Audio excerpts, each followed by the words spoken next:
Hello guys, my name is Madhur and welcome to my channel. This is the fifth tutorial in the series of tutorials on Unix shell programming.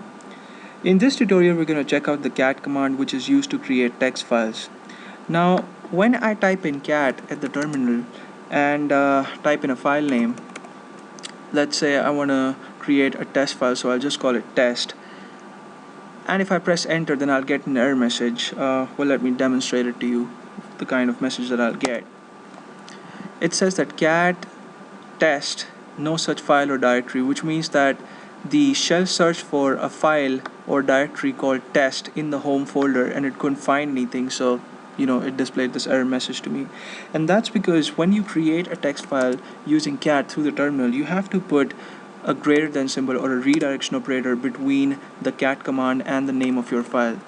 If I now press in enter, then you see that my cursor blinks on the next line and the shell waits for me to type in some text. And let me just type in a statement like this is a test file. Put a full stop, and if I press enter then my cursor goes on the next line and I can type in as much as I want, and I can use any character from the keyboard. There are no restrictions. And if I want to save my file and have my $prompt back, then what I have to do is I have to press the key combination Control D. So Control plus D would mean end of document, and I would get my $prompt back.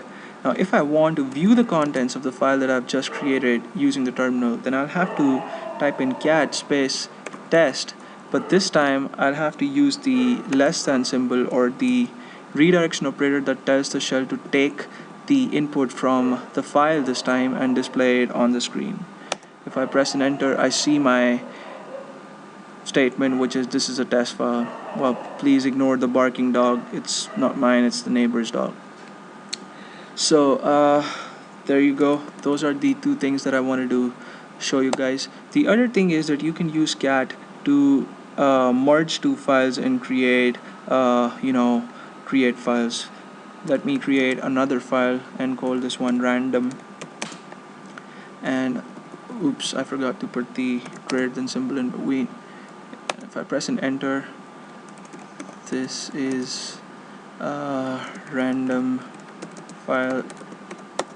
Control D, I can see what I've just created.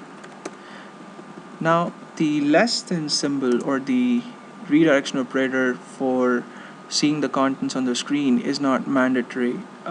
If you do not use it, then the shell assumes that that is the thing that you want to use, but the greater than symbol is, so don't get confused. I would suggest you guys to make a habit to use the redirection operator every time you use the cat command. If I type in enter, I'll see my statement.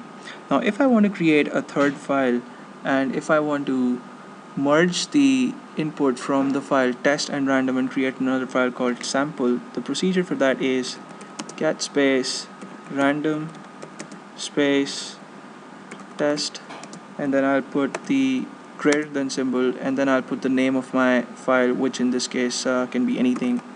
I'll put in sample.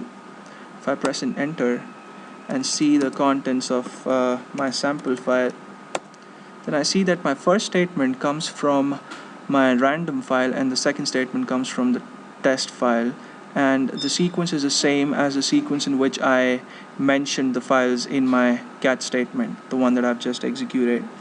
So there you go. There are a few more things that you can do with cat. We'll be discussing cat in more detail as we progress in the course, but for now just practice the commands and the variations that I've discussed, and in the next tutorial we're gonna learn to rename files and to delete files and directories using MV and RM respectively. So see you guys in the next tutorial. Thank you so much for watching, and please subscribe to my channel.